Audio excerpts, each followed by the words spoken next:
Hello, everyone. This is Deb Mathias, Director of the QRIS National Learning Network with the BUILD Initiative. The BUILD Initiative and the QRIS NLN would like to welcome you to our second Let's Talk session. The series is made possible through the support of the Alliance for Early Success, along with other generous supporters.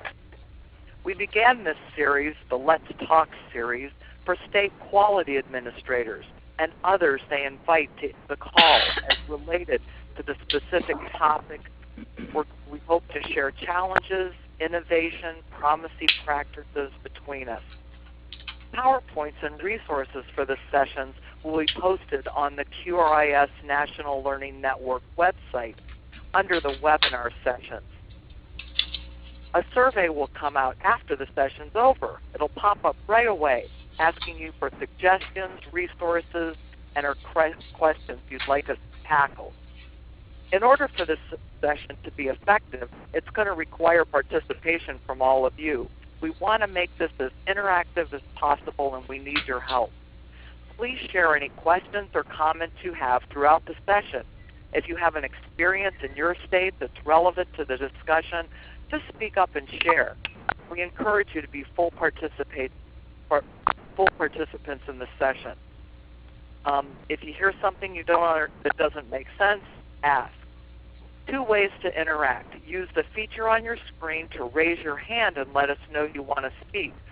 That way we can say, oh, someone has a question, and invite you to unmute your phone and make your comment or pose your question or your example from your state. Or if you prefer, you can type in your question or comment using the chat box feature. That enables us to ask your question and as appropriate through the session. You can send it directly to the speaker, or you can share it with the whole group. If we don't have time to work with all the questions during the session, we can complete a question and answer document and post it after the session along with the other materials. Again, to unmute your phone, *6, and to unmute, *7. We've got some really exciting topics lined up after this one. In April, we'll have QRIS and the relationship with licensing.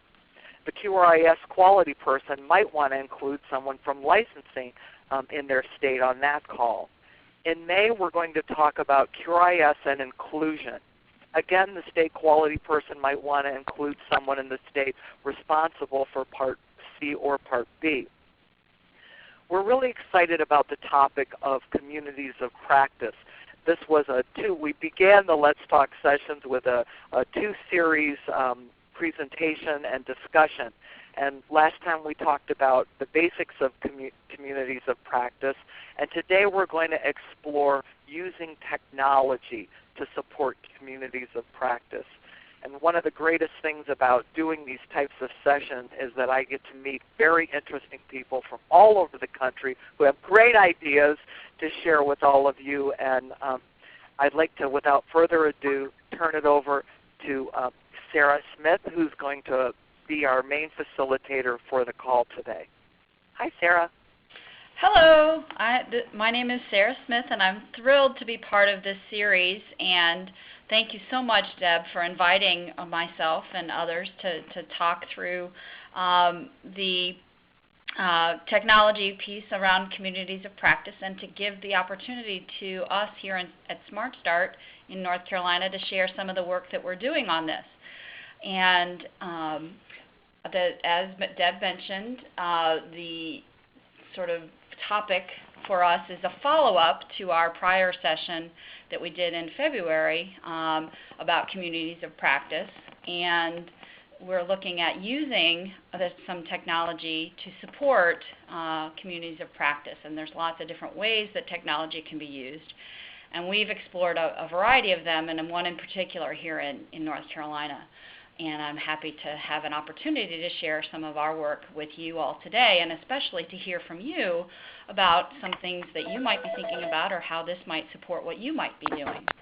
So I'm also excited to be co-presenting and working in partnership with Pedro Bermudez from the University of Florida, who was our great lead in the prior session, and I've learned a great deal from him. And so he's going to be with us as well. And as we go through today's session, we're going to do a quick, because some of us, hopefully a lot of you, were with us at the end of February, on February 28th, but we're going to do a quick recap of the session, and just so that we can maybe bring everybody up to speed and make sure we remember a little bit about what we talked about in the first part of this session. And then we're going to talk, we had an interim session, a couple of brave folks jumped in and volunteered, and we had a experience between then and now that we want to just give everybody the opportunity to hear a little bit about. So we'll do that. We'll talk a little bit about that experience, and then we'll talk about today's topic and share the Smart Start Learning community, and get some discussion started with you about some of the things maybe you're doing, and maybe how the technology that I share might be valuable to you, both in this kind of a setting with this big group, and also potentially back in your own work in each of your states. And just like we did the last time, we will give you the opportunity to, continue learning. And for those of you who might have your interest piqued and, you want to explore this further, we'll give you the opportunity to volunteer and jump in and explore and practice this idea using technology to do this kind of work. So that's our agenda, our sort of order of business for today. And so to get started on the first topic, and to just do a quick reminder of what we did when we were first together back in February, we were really, the title topic was what communities of practice are all about, and how they might support and sustain quality improvement efforts. And so I was really thrilled to have the great facilitation and support work from Pete Bermudez, who led us through that. And I'm going to let him talk a little bit about some of the material and information that we covered when we were together in February. Don't have anything hard to do. Thank you, Pete, Sarah. are you there? Yes, I am. Can you hear Okay. me? Yes. Thank you. So let me try to first of all welcome all of you back that were on with us last time, and especially those that might be new with us for the first time today. I'm just going to give you a very quick overview of what the intent was of our previous session, and sort of bridge that session with the session that we're going to be reviewing today.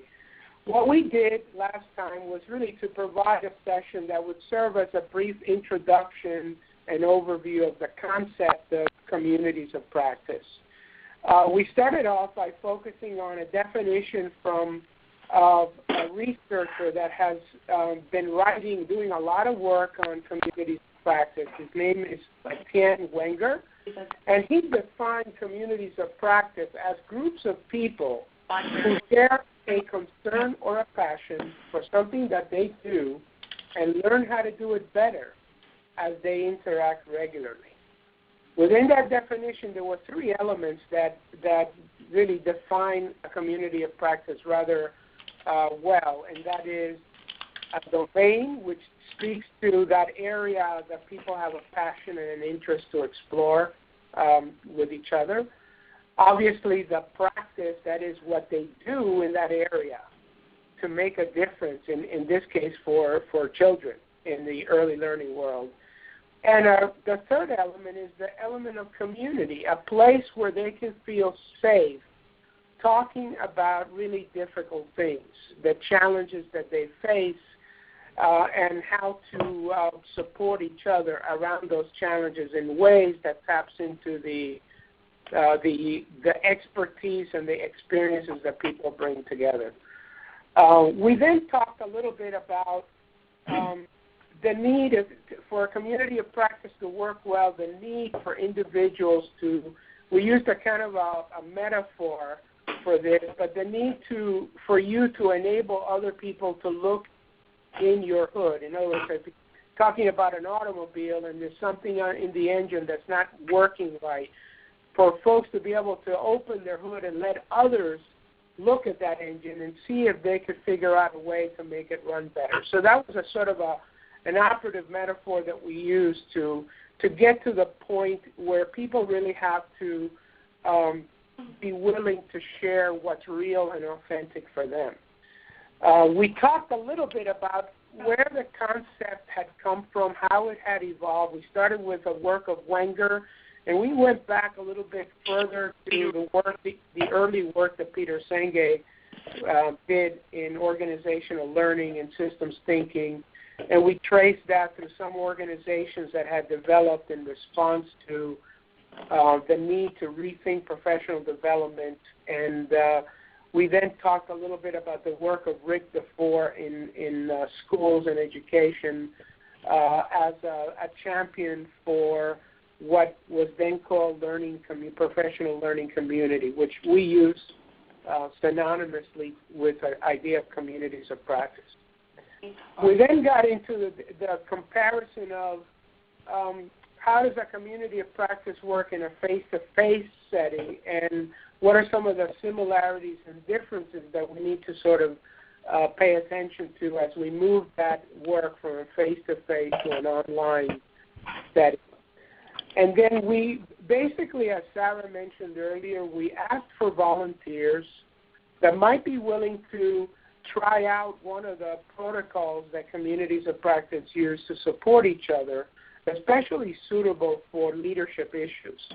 And we were lucky to have a few of the colleagues on the call today as well to volunteer to do that. And we had Char from Washington State, Grace Fong and Nina Martin from Hawaii, and Cecilia Fisher-Doms from California. It seems like they were all on the West Coast. I don't know if that means anything, but there's going to be a challenge for the East Coast folks on the call to step up and volunteer at the end of this session. But anyway, we tried to do a consultancy. We asked them to write a dilemma challenging that challenge that they were experiencing in their practice. And then we chose one, and we tried to use the protocol called the Consultancy protocol to have that conversation. And earlier this week, we held that conversation, and I thought it came really well. I thought it was a very successful experience. And what I'd like to do now is to invite the folks that were on that call to sort of share a little bit about their experiences. Perhaps we could frame this conversation around 3 questions, and we could just talk through these. But one of them would be, so as you think back to your experience and you try to describe it for others that weren't with us, it must count. How did it feel to talk that way, to share a dilemma and to support a colleague using the process that we use? How does it compare to the way you normally talk? Mm-hmm.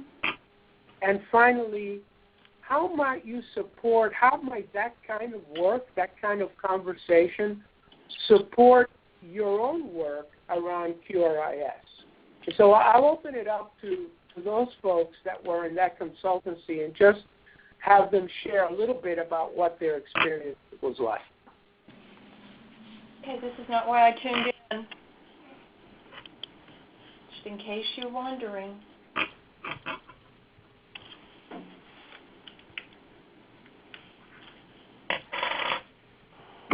Hi, this is Nina Martin from Hawaii. In terms of the first question about thinking back about how it felt to talk that way and support, our role was to really give the feedback to the dilemma. So it framed, this particular process framed the timing really well, and you don't get stuck in the minutia of kind of going around and around and around in a circle. However, you work through a process all the way to the end, providing feedback. And in terms of the support part, it's really kind of a selfless piece of providing some thought-provoking questions as well as some insights perhaps, but then what happens as a result is you yourself have insights about your own work, even though maybe you didn't bring the dilemma.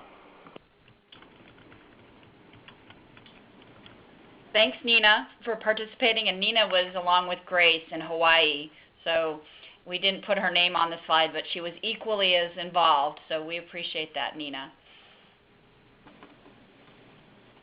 This is Char at Rowan Washington, and it was my dilemma that we worked through, so I actually shared the dilemma. And, admittedly, it wasn't a project dilemma. It was more of a personal dilemma, so there is a little bit of vulnerability there. But I found it to be incredibly, incredibly helpful. It helped me not only focus on really sort of what the root issue was of the question I was asking, so it helped me bring it down from more of a macro level to a micro level. And it is just really great sort of hearing everyone's perspectives and their feedback, and it really it was just great food for thought for me, and something I'll definitely be using moving forward. The last part of the third question is how did it compare to how you normally talk? I think it's just much more focused. The process is really clear. You don't deviate from it. There are time limits, which helps you really stay sort of on target. And I just felt it was far more effective than just having an open conversation.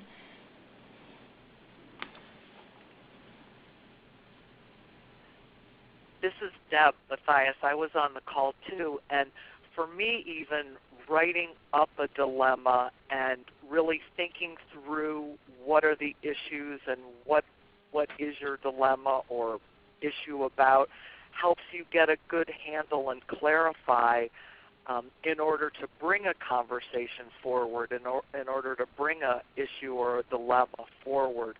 And so I think that there was a lot of even good thinking up front as we wrote our dilemmas and brought them to the group.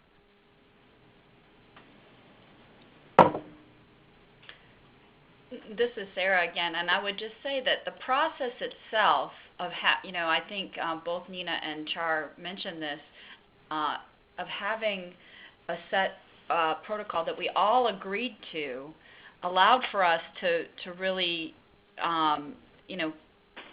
get somewhere without, and when sometimes in other kinds of conversations, you continue to beat the same horse for a long time, and this process by all of us having agreed to the structure, sort of just derails that potential challenge in talking about issues and problems and dilemmas.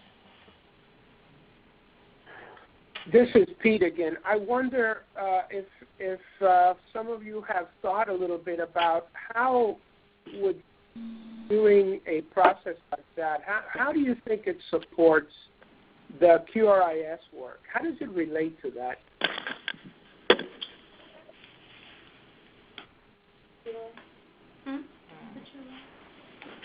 I must have hit mute.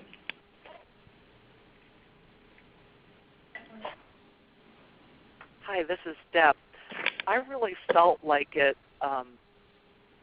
we were engaging in a very constructive mechanism for problem solving, and I felt like this is a strategy that could be replicated whether someone was working in a classroom in a center with children and families, or whether you were an implementing agency or a state agency, that this mechanism gave you a good tool in the toolbox for thinking about and reflecting on what you're doing and reflecting on your practice, and a great mechanism for figuring things out. So to that point, I really did feel like it could be a very useful tool at all levels in a QRIS implementation as a really great strategy. Hi, this is Grace. I want to second what Deb said. I think that it's a very useful process to keep us focused on the issues that we need to address and to look at them objectively and constructively. Sometimes we get caught up in a lot of emotion or history or whatever, and sometimes we lose sight of what it is we're trying to accomplish. So I think this is a process that can be very helpful in keeping us on track. And it's not just limited to the QRS. I can see it happening in a lot of other places as well.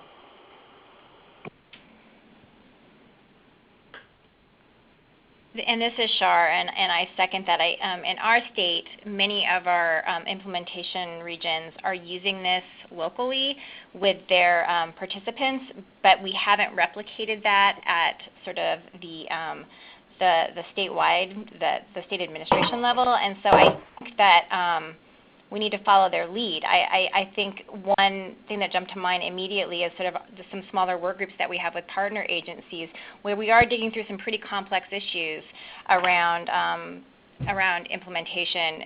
I think this would be a really effective way to help us sort of narrow our focus and sort of take one piece at a time rather than trying to focus on every possible scenario at once. I think it'd be far more effective in the long run. Okay, so thank you for sharing your experience with the rest of the group. As those of you that were on last time with us know that there are many, many different types of protocols that can be used both in a face-to-face context or like we used it with a consultancy, which was synchronously, but we were on the phone together at the same time. There's also a way to use some of these tools asynchronously, which means it would take place over a few days. The conversation would evolve. So keep this in mind as we transition to part 2, and I'm going to turn it over to Sarah, and so that we can continue thinking about this and looking at the ways that North Carolina has used some of these tools to sort of build the platform that they're using to promote these online learning communities. Thank you. Sarah? Thank you, Pete. Wonderful. And thank you so much to the volunteers who stepped forward and volunteered some of their time. I hope you all got a sense of how the work happened and what it might mean in terms of value back in your own situations. And both Pete and I'd be happy to hear from any of you about trying it out, or your colleagues, Char and Grace and Cecilia probably might, and Nina, would entertain questions about how they experienced this and what they might offer to you to be able to do it for your own benefit back in your own work. So in North Carolina, we have been taking this concept of the communities of practice and doing the work this way, in person, and thinking about rethinking some of the work that we do using continuous learning and some protocols. But also, we wanted, because we're geographically spread out, and we are the state level organization supporting the early childhood initiative in North Carolina, we wanted to be able to connect our local communities and share knowledge in a new way and leverage some technology. So we've been building an online learning community to support this kind of work in an online way. So it's called the Smart Start Learning Community. Its intent is to be an online community of practice, that is to support community of practice work in an online way for Smart Start. And Smart Start is, in our mind, a pretty big word. It's not really limited particularly to North Carolina. The site is an interactive and flexible, continuously evolving, it probably will continue to change, learning community as we learn how to use it, using technology to leverage knowledge and skill capacity throughout North Carolina's early childhood system. It was originally created through multi-year funding with support from the Kellogg Foundation in Michigan, and now is funded through the federal Race to the Top Early Learning Challenge. So, hopefully it'll continue to evolve as that continues to evolve. And as you might have already surmised, it's been a partnership with the University of Florida Lastinger Center, which is how we got connected up to Pete as our wonderful support. This group has the expertise in the communities of practice and also online learning communities. So that's what we're doing. And, the purposes and the reasons behind us doing this were around capturing and propagating knowledge. One of the things we realized was, I had been spending, I got originally started with Smart Start almost 4 years ago, and doing capacity building work and helping local partnerships and local early childhood network organizations and nonprofits help them become stronger as organizations. And I realized very quickly that we were not a central repository at the state level for the knowledge. A very large percentage of the knowledge really existed in the field. And what I really struggled all the time was wanting to connect local practitioners with each other in order to get the knowledge to get in the hands of the folks who needed it from those who already really had it. And it wasn't I didn't need to be a middle person necessarily, and I wanted it to be faster. And so the idea is to capture and propagate knowledge, and including Smart Start leaders, staff, and volunteers and partners. We have hundreds of different kinds of partners to do this work, as all of you I'm sure are aware. And it was difficult for everybody to get engaged with, and so the new technologies that exist allow for that in a way that hasn't been available before the last few years. Expand best practice sharing and learning opportunities while also, very importantly, increasing both efficiency and engagement, right? This is not about one-way communication. This is about two-way communication or multiple-way communication and engaging people versus being a sort of top-down, we are, the rule makers, and also about, learning at all levels and from all perspectives.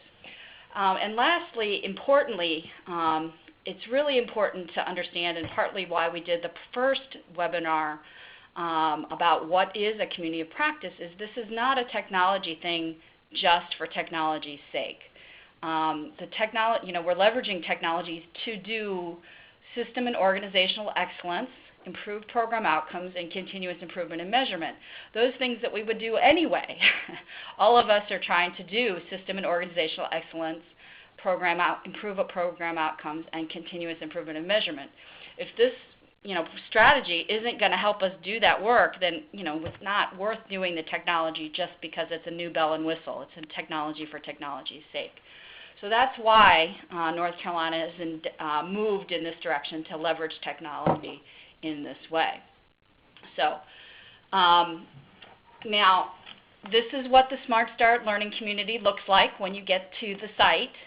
It's the website URL location is www.smartstart.org/learn, and we try to make it as easy as possible. If you have a name and an email address and you're not a computer, you can join the Smart Start learning community. But you still, like any other website community that you join, we do have a validation process so that all those automatic sign-up people don't get in. So you have the opportunity to register. You get a ping back email, and then verify that you're who you said you were, and then that's it. So it's relatively simple. If you need a video explanation, there's a video explanation here under the right here at the register link right here, and then if you haven't registered, you click here. If you have already registered, you put in your name and your password and you log in. So that's how that works. And once you log in, you have the opportunity to talk about groups. Some of us on the call and several from the consultancy group have already become members of the group. We have several, and here we have created a group for this series to help us learn a little bit about how we're doing. And this is the QRIS Let's Talk webinar series group. I also wanted to point out on the list that there is a new group that Kate Irish, who's on the call with us, I think, who works here in North Carolina with me, created a technical assistance system discussion group because she's been working with Build and a variety of other system builders in different places, and all the conversations continued to intersect with each other. And so, there was maybe some need to maybe connect some people who weren't connected, or maybe some conversations that might overlap, and this was a potential way to do some of that. And so she's got a space here that hopefully folks might find useful to help build some conversation and share materials and information, and learn from each other. And I'm going to also talk in a minute about the Leaders Collaborative. This site, the whole learning community, is actually supporting and piloting the Leaders Collaborative, which is a special project that we have with the Race to the Top Early Learning Challenge. And the Leaders Collaborative is our pilot for the learning community and how it's being used. And so I'm really thrilled to have one of our Leaders Collaborative alumni on the call with us to talk a little bit about how they experienced this site, and we'll get to that in a minute. So before we jump to the next slide, I'm going to go ahead and take us directly to the site so you can see how it operates, and I'll just quickly explain a couple of things I've just pointed out with the arrow. So we'll see if I can effectively use the technology to share my desktop. So here's what it looks like. This is on the regular site, and I'm going to log in.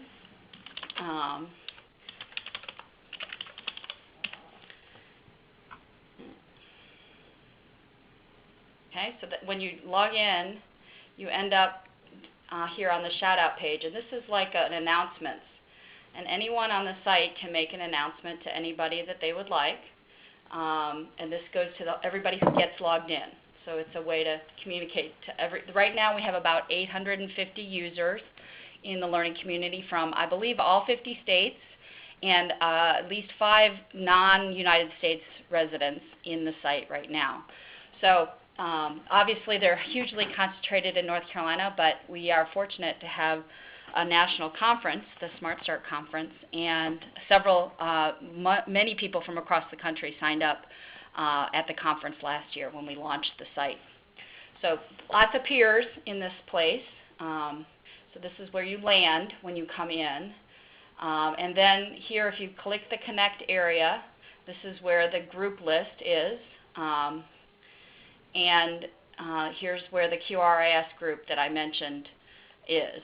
And so when you log in, you actually, here are the group members so far, people who've been, and here's Char, who we heard from earlier, and Deb, and Nina, and Pete, and so several of you, and Nicole and Karen.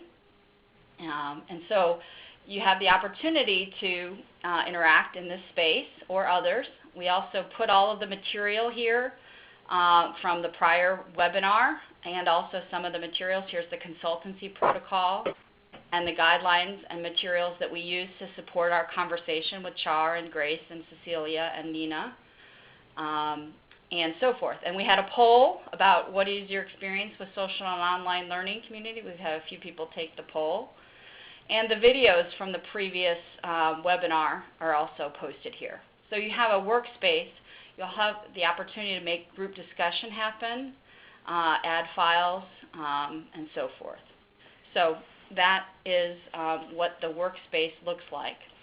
So let's see if we can go back. So I mentioned just a minute ago that one of the key sort of driving groups and sort of the pilot for the learning community is the Smart Start Leaders Collaborative. And this is a leadership development project that was part of North Carolina's Race to the Top Early Learning Challenge. And participants in this group, the Leaders Collaborative, will become engaged in focused reflection, strategic planning, and personal leadership development to address the Race to the Top goals, in particular around disparities for populations of children, and providing leadership about addressing those disparities at the local level. So this is a group that's doing focused leadership development both at a personal and a professional level. And there were a series of in-person 3-day retreat meetings And then online learning with the learning community happened in between those 3-day meetings. And these were folks from across North Carolina. So many folks traveled several hours to be together, but then they used the learning community in between sessions. And as I've already said, it's a pilot for the learning community. And so as I mentioned, I'm really happy to have one of the folks who participated in the Leaders Collaborative experience this past fall, summer and fall, Barry Gold, who's the executive director from the Partnership for Children of the Foothills, which is in beautiful western North Carolina. And so Barry, I don't know if you can chime in, and I guess I asked Barry to come and talk a little bit about his experience as a Leaders Collaborative participant, but in particular how the site supported the group and some of his pluses and minuses about interacting with the site. So Barry? Okay, great. I'm happy to be here, and thank you, Sarah. I'm so glad that Sarah had the opportunity to actually show you what the online learning community looks like and how to get in there and all the things that you can see once you're in there. I think I speak for everyone that participated. I was in cohort 2. Right now they're to the 3rd cohort of the Leaders Collaborative. I was in cohort 2. There were 12 executive directors and some of the North Carolina Partnership for Children staff. And I'm sure I speak for all of them when I say what a benefit not only the Leaders Collaborative but the online learning community was to us. I think probably what made it so special is that when we were there for our 3-day sessions face-to-face, we did that for 8 months, just about every month for 8 months. It's easy to be connected and talking and sharing and feel open and learning. But then when you're back in the community, in your office, and you've got all the day-to-day issues coming in, sometimes it's harder to keep that connection. And we had field work that each of us had to do related to the Leaders Collaborative, related to data points in our community. So we were sort of doing the same sort of things, not exactly the same, but what was so awesome about the learning community is it allowed us to remain connected when we weren't with face-to-face with each other. We could go into our group, as she showed you. We had our own Leaders Collaborative group. We could go in there and post comments and ask questions, and then the thing that was most helpful for me is there was field work. As I mentioned, the field work that we were doing, it included certain documents that we were putting together. We were having community meetings, and so we were able to post all of those and put them in the learning community, and so we could, there's nothing like sharing and stealing from one another, so we were actually able to share it, certain things like agendas and annotated agendas of our meetings, and you could go right in there if you hadn't had a chance to or hadn't thought about certain things. You could see what other people were doing. So it was really so helpful to be able to do that in between the meetings more than anything else. I think also what was helpful to me is the learning community was sort of a reminder of the work that we needed to be doing, because as I mentioned, you get in your office and you think you know what your day is going to be like, and sometimes it's a lot more, things are thrown at you. But I could go into the learning community and see, well, this participant's done this. Oh, I forgot that. Yeah, that's due, and I need to work on that.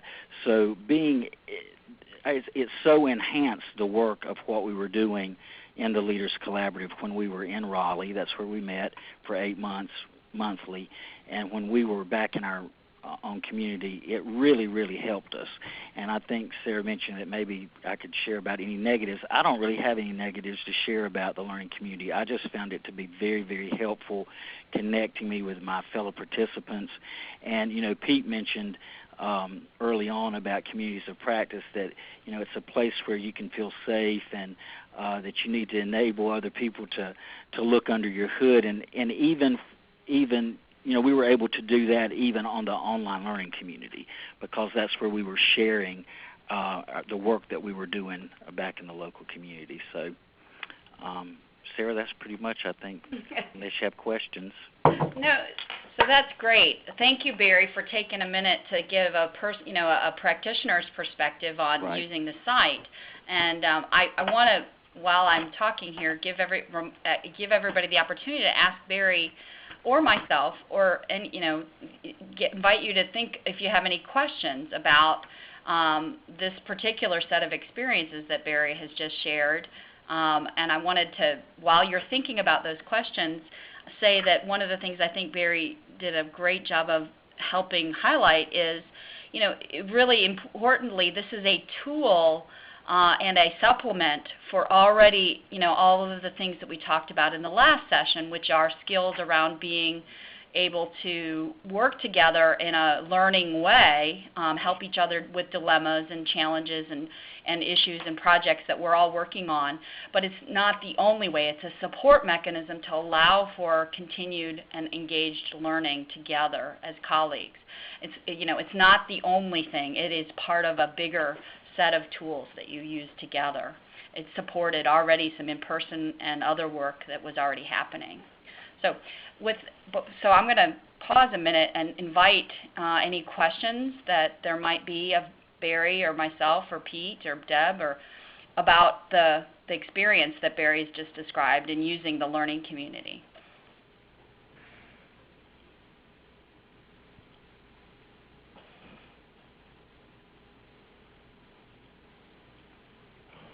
Hi, this is Nina from Hawaii. I have a question about, are there regularly scheduled online meetings, or are they just kind of ongoing, rolling whenever people kind of check in? So that's a great question. In this case, and I'll let Barry, as he described, the pilot that they had a particular set of schedules. And I think each group or each work group or each collection of individuals that are using this site can choose to put a schedule together if they so choose. There are, it's a very user-directed spot in the sense that, in the future, we at North Carolina, for example, might choose to put together a rolling content like, for example, you have this build series of webinars. That's the kind of thing that could, in fact, live in a site like this. We do regular trainings that we already have to do here in North Carolina that we might end up migrating into the site, but that might not be for the whole community. But we might start thinking about programming that way. But each group, and I'm going to share my desktop. I think some of you hopefully saw, this is Barry and his personal site. I hope you don't mind I did that, Barry. And I also wanted to show you the learning communities, and this is all their space, and just quickly you can see there are literally, I don't know, somewhere in the neighborhood of a couple hundred documents on this site over the 8 months of work that they did together, and they still have the opportunity to review it. You can see these are the group members, and you can see that they've had a recent discussion, a request for input, sharing information, and so forth. And they had a regular series of meetings that they had previously set up.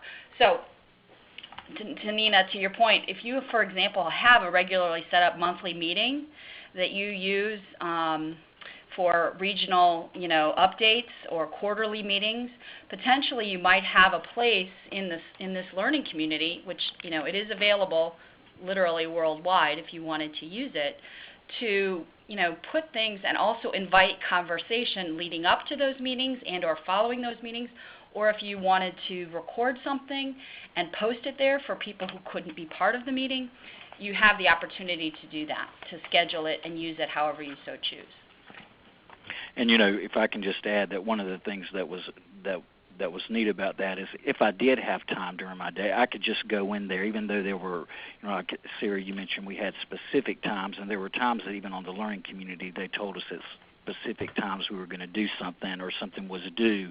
But you could just go in there any time and see what your fellow collaborative members were up to and what they were sharing, and so it was always, it's like it was always evolving, and I could go in there weekly or daily, just depending on the time that I had, and see the work that was being done by everyone. So it was very helpful. Great. Other questions? So, thank you, Nina, for jumping in with a question. It's a great question. We had a question from the chat box, Sarah, about does someone look at posted comments, or is there any monitoring of the site? Or, have you ever had a experience where people were inappropriate or negative on the site or something like that? I see that Louise has her hand raised too. So yes, so you're talking to the monitor right here. That's me. And the biggest issue we have had, honestly, is not really about inappropriate comments. It's really much more about, we've had spam, things that I've had to delete because of, just all that stuff that happens in the internet, and most of it's gone really fast. In terms of inappropriate content, what I have always said to folks is, this is a professional space. This is like your workplace. And, in any workplace, large percent, 99% of the time, everybody's, they're professionals. And this is about working together. This is not it's social in the sense of being connected, but it's intended to be a workspace. And so, it's just like another sort of analogy that some people have used is, if you participate in LinkedIn, that's a professional space, and so this is just like this is like your office or your desk, and so, most people choose to be professional in that kind of environment. So that's been my experience so far. And Louise, did you have a question? I see your hand is raised.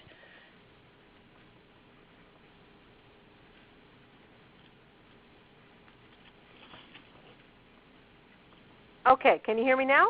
I can hear you. Okay.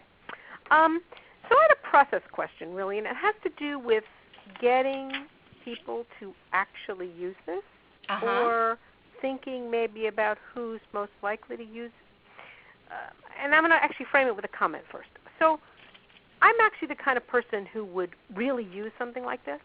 I happen to be a person who thinks while I write, so writing is very easy for me, and I have no issue with writing long emails or reading emails and thinking, when I write. I also tend to go browse a website, pull stuff, play with it. But what I've learned in my life is that there's lots of other people who aren't like that. And I have been involved in starting and staffing and being engaged in a number of learning communities that used web-based tools, and it completely fell flat because people just didn't, the only way it would work is if I made a regular point of calling people up, interviewing them, and I would summarize their comments and I would post the stuff. But I couldn't get them to do it. So I'm curious about, is there something that you do that gets people to do this, or do you just attract the kind of people who would do this anyway? Oh gosh, Louise, I'm so glad you said something. So part of your point is very well taken, and I think, we in our Smart Start world have a very wide range of first technological access. We have, really small communities and represented, and really, large metropolitan areas, and also, really range of technology support folks and people who are hugely engaged in, quote, social media, and people who are not at all interested at all, who, the texting is not even in their, so, I think our audience is not any different than any other group, than, this, say, 400 or 500 people that are in North Carolina on users. The Leaders Collaborative really has been the most active group, and part of the reason that we have that is because it was a forced interaction. The thing that I have, I would say that's part of the reason we had the first webinar before we started talking about the technological tool here is because the real value of this site is not the site itself. It's the community of practice toolkit and the protocols and the structures that set of work style, those skills and those tools allow people to have a structured way to be in community with each other and help each other solve dilemmas and address work challenges and become better practitioners. So, once you realize how valuable that is, and I think Char's, testimonial earlier a little bit about, how it was a little bit vulnerable to maybe share a challenge, and yet how much value came out of that really is powerful once that experience gets happened, and you repeat that experience. And Barry's comments a little bit similarly, I realized I have a resource to go to. It's valuable enough for me to figure out how to get there because I get something out of it. And lastly, to address the point that you made about composing and typing and worrying about the written word and how permanent it is, because a lot of people have some real issues with the whole internet. Like, I put my stuff out there and it's going to get me, because my stuff is out there. And I would say that's part of we talked a little bit about this in the last session too, about, they really have to build trust in the offline situations. It's really, especially for those folks who don't engage online ever, you really have to spend energy and time reinforcing this in helping people decide they have a relationship with you offline anyway. And I want to finish by sharing a story from when we did some of these sessions with Pete. Pete and I did some sessions together last summer, and we did a couple of protocols in which people read some material and then shared their feedback about what the material meant to them and why and how. It was really intended to be, a very mini version of like maybe a book report kind of thing, but everybody talking about it in a discussion way. And we did it all by typing. None of it was done orally. Everybody did all of their feedback about this reading that we did together orally, by typing, even though we were all in the same room together.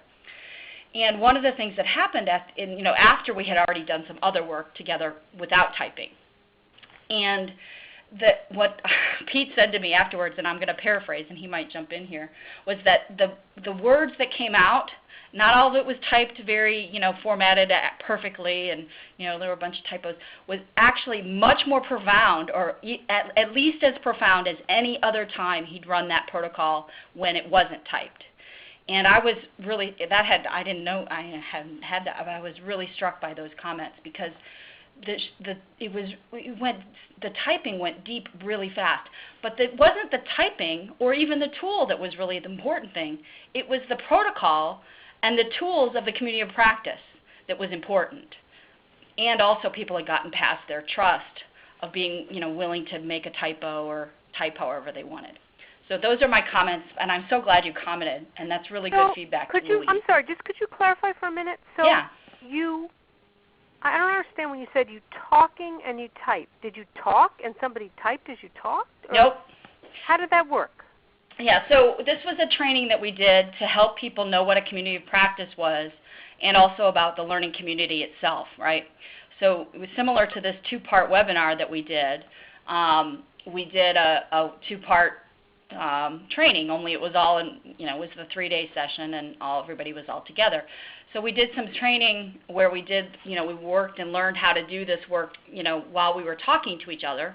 And then everybody had a computer with them, and we did the same thing, only we did it without talking to each other and just typing in the learning community. Even though we were all in the same room, and you were typing instead of doing the talking. And Pete, I don't know if you want to chime in and say anything about how that went. But basically, we told everybody, okay, now we're going to do a similar thing, but instead of doing it, we're going to act like we're across the state from each other. We're not going to do it. We're just going to do the entire thing that we just did, but now we're going to do it all using the site to do it. Yeah, I'll jump in, Sarah. I was trying to be polite and raise my hand, but I couldn't figure out how to do that, so I just jumped in. Louise, you raised a really good point. And to me, this is sort of not unlike the whole conversation about people who have different learning styles and different needs, right? Yeah. So in some ways, it's not different than that.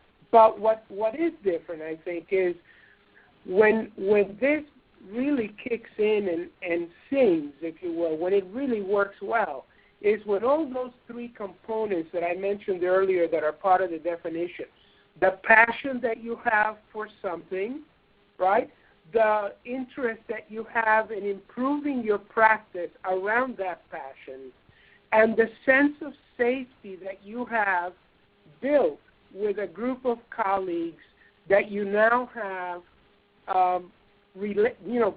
effective, respectful relationships with. When those three elements come into play, there's a really strong sense of intentionality that can motivate people, even if they are not the kind of learner that you describe that you are, that they can sort of relax and not worry about their errors in diction, perhaps, or in grammar, and really get to the heart of the subject. And that over time, because some of the conversations are not synchronous, they happen over time, they're more relaxed, and they basically provide people like those kinds of learners the time to really focus on connecting their thinking to their writing. So we have found that some people that have been that kind of learner have appreciated the asynchronous mode because it's given them the time to feel more relaxed about capturing their thoughts on paper as well. Interesting. Thank you. That's really great. I'm so glad you asked. Other questions? Thoughts? Okay. We're going to talk. This is a great segue into. I can tell that the group's already starting to think about how you might decide to use an online learning community in the work that you're doing right now in your respective states and local communities. So thinking about that, what's one thing you need to do already right now that's on your computer to-do list, your pad of paper with lists. What's on your list of projects you're using an online collaboration tool to do? What do you think? And, we've put some ideas up here on the screen, but, I'm curious.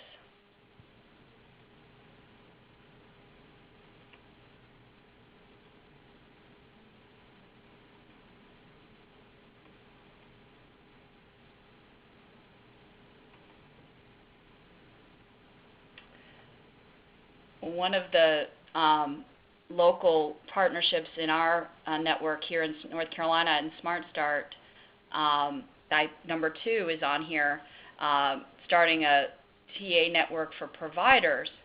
One of the things that someone told me was that they had a really hard, they had a regular interaction with their local, the folks that do the direct service with children in our communities. And they had a support network and a TA network for them, but they had a really tough time getting them together because they're doing the service almost all the time and schedules never matched up. And so they were really, having a hard time. And so they found that having an electronic way to connect in a, quote, asynchronous way was one way that they were excited about having a tool that they otherwise wouldn't have had. So that was one that came up for us here in North Carolina. A couple of local partnerships have created TA networks. Provider networks is what I meant to say. Yeah. Well, really, you could use it at the provider level, or like the other road you were going down there was at the TA level. If you had a cohort of technical assistance providers, and I think that's what Kate's doing with the landing pad here, or the format. How do you? I do have a question about: is there like a security feature to, like, if you set up a Nook, you know what I mean, where you're having a work group or whatever? Is there a feature where only your members get into that space? So it's a great question. So let me go back to the learning community and show you each group, and I'll show you the TA network that Kate put together. So this is the TA network that she has started, and there's already a few people in the network, some of which are in this group. So if you go back to the list of, you see that there's open and closed. The open groups are for anybody to join. That means, the idea then is that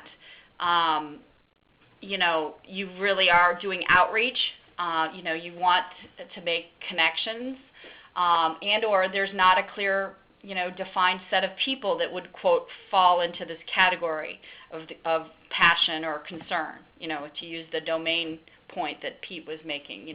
There are a lot of different kinds of folks who might end up in this space or interested in doing better practice in this area. Or you also have, like the Leaders Collaborative that Barry was talking about in the pilot that we've had, is a defined set of people. There's a specific group of people that are in that category of group. And so that's a closed group. Another example of this would be if you decided to use this as a support for your staff team. Your staff is a defined set of people most of the time. And so it's not that it's closed because it's a specific set of people. You also have the option to make the group accessible or visible, meaning it appears on this list only to the people who are already members of the group. So once you have your group created, you have the option to make it so that only the people who are in the group see the content of that group, right? So even though, Deb, if you were to come on, and we had a group that was here at Smart Start that was only about us, and it was whatever, it wouldn't appear on your list of groups because we've made it, it's just for the group of people that are using it right now. So it would appear on my list because I'm in the group, but it wouldn't appear on your list. And that's different than this open and closed piece. And you have that choice as a user and as a creator of each group that you want. In addition to that, every piece of content that you as an individual user choose to put on the site, whether it's a comment about something or whether it's a document or whether it's something on your particular profile, you have the option to make it private to yourself, meaning only you personally can see it because it's your reference for yourself. You can make it available to the group that you're participating in only, so that only the group can see it, or you can make it available to the wider set of learning community users, like everybody who's logged in can see it. And there is a fourth choice if you so choose. Most people don't want this, but is to make it available to the internet world and make it, quote, public. That is, my shorthand for this is Google can see it. But so you have that choice about each piece of content that you put in addition to the group space that you have. Does that answer your question? Yes, thank you. Yeah. So in the QRIS group, if you see, because I started this group back a little while ago, I can add people and I can also edit the group, so you can change it to be closed once you, or you can change it to be only visible to people who are already here. And then you can change it back if you want. All right. I hope that your light bulbs are going off in your head, or your wheels are turning about ways that either this site or another tool that you might have access to might start to be a real way to be able to interact and collaborate with folks that you haven't had before. And I want this to be something that it becomes a practical about work that you already have to get done right now. So are there ideas about what you might consider using this tool or others for? Sarah, this is Pete. I see some questions coming up about some of the technical programs that people use, and you just reminded us again of what other ways people are using this. Mm-hmm. I have been lucky to work with Ford Next Generation Learning, and I think Janet Padilla is still on this call. I know she had to leave, I think, around 3 o'clock or so, but I've seen remarkable work done in terms of an online community of learners and community of practice with that group just using Illuminate, and I just wanted to invite her, if she's still on the line, to share some of that work as part of this conversation. Absolutely, Janet. I'd be glad to hear from her. Hi, can you hear me? Yes. Okay, great.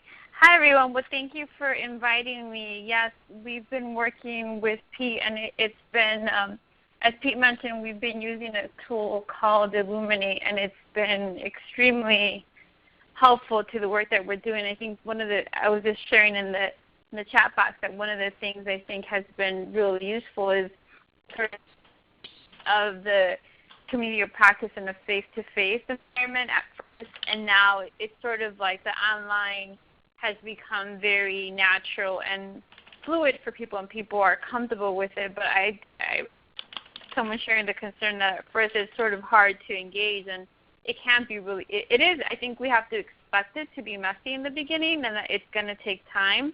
But once it sort of kicks into gear, everyone really uses it and takes it, and we've used it for a number of things in a number of ways. We use it to tune agendas using the tuning protocol. We've used it to share dilemmas. We've used it to also, I guess I should share, we have the Fort NGO community is a network of 17 communities across the U.S. And so one of the things that has been really important is to make sure that communities across the U.S. are sharing their best practices. So we also, again, sort of identify a protocol that would work for that. I would say one of the things that's really important for the online tools is that as we're designing the session, we're embedding and thinking about the tools that are available online so that that's intentionally sort of embedded into the design. So, for example, there's a whiteboard on Illuminate. So sometimes we've even done a virtual chalk talk and had people writing their thoughts based on the questions live on the online tool. Yeah, I'm so glad you said that, Janet, about thinking when you're designing a meeting or some of the project work that you have to do, thinking of embedding the online tools and the ways that you have it into the design work that you're doing and into the thinking and planning for the project and design meeting, whatever it is, as you plan things. I think that's really important. Bye.